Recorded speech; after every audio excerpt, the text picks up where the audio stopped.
the criminal complaint laid out by investigators is pretty chilling, detailing what these men allegedly tried to do. Can you just give us your reaction immediately learning about this plot? Well, it's sad and disgusting, but it's not surprising. The truth is, people with these intentions have been encouraged, enabled, and given cover by the President of the United States, who has continually attacked Governor Gretchen Whitmer, up to and including last night.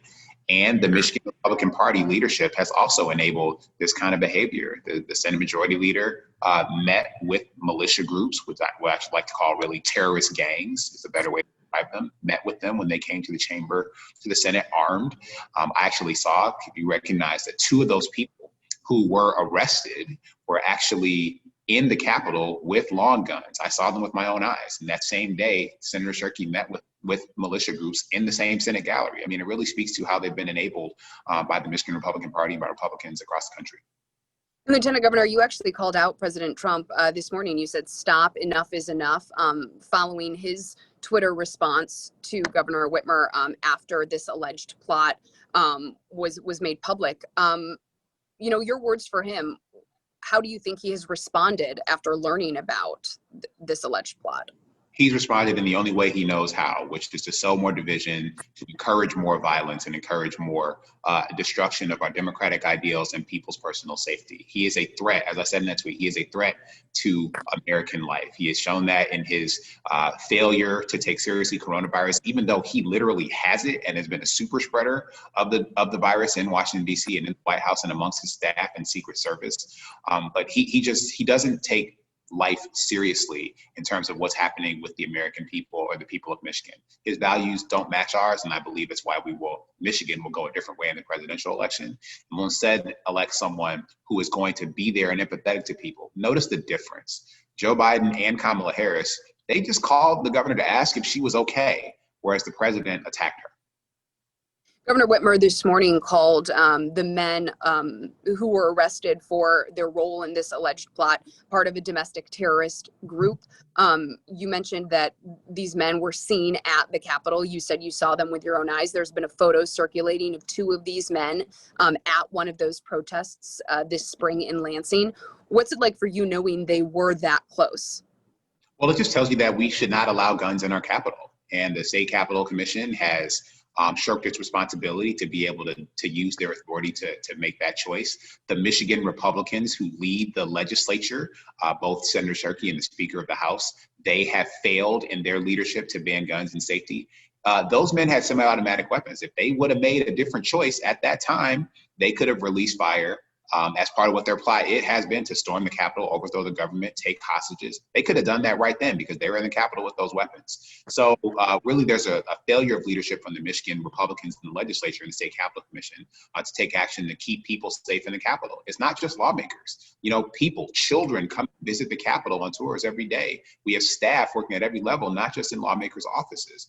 But this just dismissiveness of the value of human life is really disgusting. Governor Whitmer mentioned on Good Morning America that there was a noticeable increase in hateful and even violent rhetoric following what she said is when the president referred to her as that woman from Michigan. Have you also noticed an increase in threats and threatening speech? And if so, when did you notice that?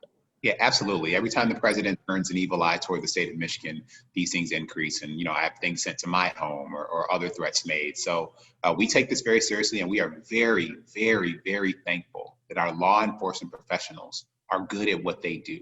They have spent time tracking these people, tracking this plot, apprehending them, and I am confident they will remain vigilant, just as all of us need to remain vigilant in the face of these kinds of threats so that we can continue to carry out the people's business in a values-driven way. And I'm encouraging everyone in the state of Michigan to use their power as voters to send a message about the kind of values that you want to see in your leadership. And I believe that the people of Michigan are not going to choose the hatred, the racism, the misogyny that have been coming out of the Trump White House and Republicans up and down the ticket. Lieutenant Governor, when were you made aware of this alleged plot? I don't want to reveal the details of the investigation, but we know that this has been going on, the investigation going on for a couple of months, and we were made aware, some matter of weeks ago. And we also were briefed about the apprehension so that we would be prepared to respond. Are you aware of any safety threats made against you and your family at this point in time? Like I said, there have been things sent to my home over my whole tenure. I mean, look, I'm a 6'8", dark-skinned black man who's a statewide elected official. I was seen as a threat before I took office, and so there have been people who always have, wished ill upon me. But those people cannot stop me from my public service, and so I'm confident that professionals will continue to make sure that I have what I need to be able to serve alongside Gretchen Whitmer for all the people of Michigan. Obviously, without revealing too much, I'm sure that security is of the utmost importance for both you and the governor at this point in time. Are you aware right now of any safety threats against either you or Governor Whitmer? I don't want to comment on that, but what I will say is that, again, we all have a role to play in changing this culture. You've seen how the president, how the Republicans in Michigan who have met with these militant terrorist gangs, they have enabled the culture that created the conditions for these men to plot, to kidnap the governor, to storm the Capitol, to blow up bridges, and to kill law enforcement. Instead, we can make a different choice. We can make a choice that is about people coming together and working together to solve problems. And that's what I want to encourage Michiganders to do, to choose the party, choose the Democrats who are going to do that at every step of the way, every single day. The last question I have for you, Lieutenant Governor, the Wolverine Watchmen, this group, which again the governor referred to as a domestic terrorist organization, she referred to the men arrested as domestic terrorists. Are you familiar with that group? Had you heard of it prior to this alleged plot? I personally hadn't heard of it because, frankly, I don't pay attention to the dark corners of the terrorist gang, white supremacist internet.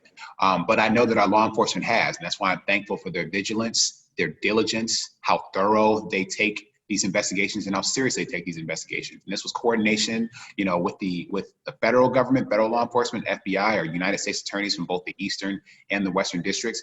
And the Michigan State Police stepped up. And this was one of the biggest operations in recent history for the Michigan State Police. Our Attorney General, Dana Nessel, she really stood tall and fought hard and made sure that these folks will be brought to justice. And so I'm proud of their work, and I'm proud to serve alongside them.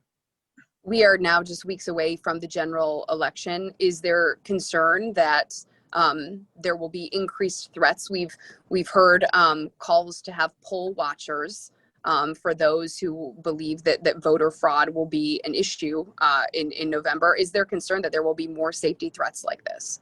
Well, I mean, the president for months has been saying things to try to get people to question the legitimacy of the coming election, of the election, frankly, that's already started because people have been voting in Michigan since September 24th.